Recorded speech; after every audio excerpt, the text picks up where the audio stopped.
Bago ngayong gabi, kung magiging maganda ang lagay ng panahon bukas, sisimula na ang inisyal na pagsisid sa Taal Lake kung saan sinasabing itinapon ng mga labi ng mga nawawalang sabongero. Ayon yan sa DOJ.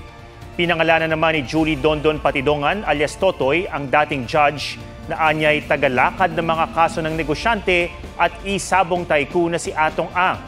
May report si Ian Cruz.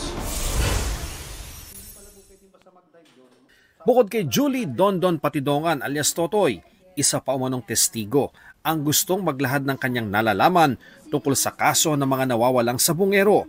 Sabi ng NAPOLCOM, may malalim na impormasyon ang source. Very interesting yung story, in fact, yung umabot sa aking feeler. Malupit yung sustansya niya. Ang impormasyon, posible raw magpatibay sa mga naunang sinabi ni Patidongan. Maging ang Justice Department, nakakatanggap din ng feelers mula sa iba pang sangkot at pinangalanan sa kaso. There are other people who are actively getting in touch with the DOJ now who want to clear their names or who wish to cooperate. Kabilang sa mga idinawit ni Patidongan sa kaso ng mga nawawalang sabongero ang 15 pulis na inilagay na sa restrictive custody ng PNP. Sabi ni PNP Chief Nicolas Torre III, bukas ang pulisya kung makikipagtulungan sa investigasyon ang mga pulis. That's one of the directions but even without that, we can solve this case even without the cooperation of the suspect. Pinangalanan din ni Patidongan ng isang dating judge na anyay tagalakad ng mga kaso ng negosyante at isabong tycoon na si Atong Ang. Si ex-judge na yan na chairman yan ng PCSO, siya talaga ang tagalakad. Si ex-judge, nabanggit mo, chairman siya? Yes, chairman siya ng PCSO ngayon. Yes.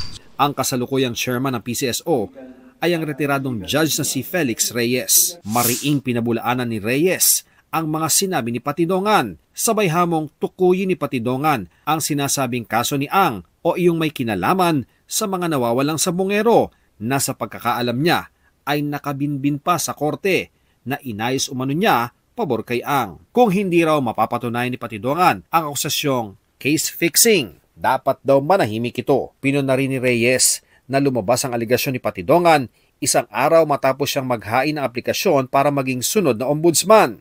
Sabi ni Reyes, handa siya makipagtulungan sa anumang investigasyon na magbibigay linaw sa mga anyay walang basihang aligasyon ni Patidongan para di na rin mabahiran ang hudikatura at prosecution service. Mayo nung nakaraang taon na italaga ni Pangulong Marcos si Reyes bilang PCSO chairman.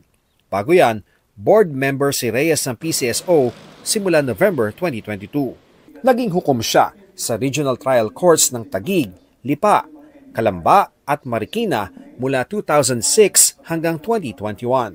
Judge, pasensya ka na binanggit ko yung pangalan mo. Ito naman talaga ang totoo.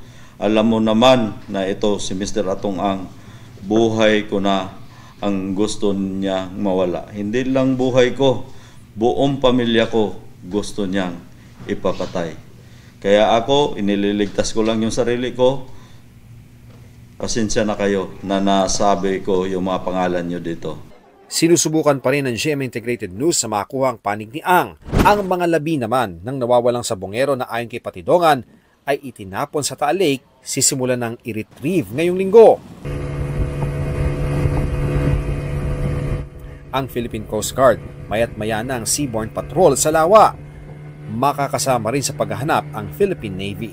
Ito yung fish port dito sa bayan ng Talisay na nakaharap nga dito sa Taal Lake. At ayon sa kanilang alkalde, ipapahiram nila itong lugar na ito sa iba't ibang ahensya ng pamahalaan na magtutulong-tulong para mahanap yung mga missing sabongero.